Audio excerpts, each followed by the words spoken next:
बच्चों अच्छे 7वीं जमात सुन सबक पढ़ान कांबल। आज लेखो अमिक सवाल जवाब। सवाल कांबल हिंद कस किस्म सारे किस्मन हंद नाव लिखो। रात पोर कांबल 5 किस्म 5 दर्जे। Hepatitis A, hepatitis B, hepatitis C, hepatitis D, hepatitis E.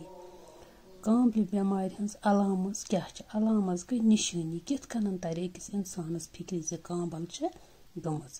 कांबल बेमार हज अलामत तप खसान द्रग मल अछन लिद्रार फेरान। कांबल कित कन फैलान कांबल नासाफ आब मुकुर आब चन सत फैलान।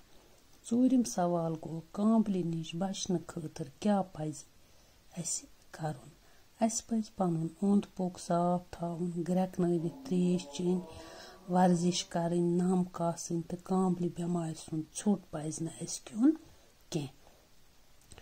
कांबल हंद कस किस्म 5 किस्म। Hepatitis A, hepatitis B, hepatitis C, hepatitis D तो हेपेटाइटिस ई। कांबल बेमार हज निशानी क्या तप खसान द्रग मल अछन लिद्रार फेरान। कांबल फैलान नासाफ आब चन सत ग्रेकनावन त्रेश चन सत।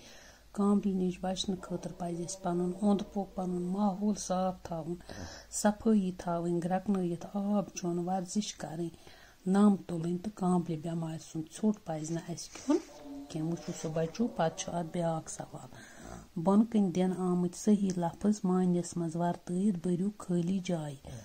अछन डलान,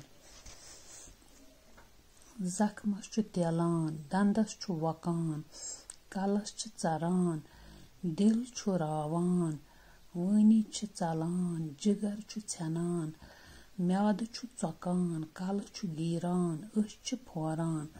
बच्चों अत और खाली जाय दित फोरान चौकान डलान तेलान चरान चलान गीरान रावान छेनान तो वकान।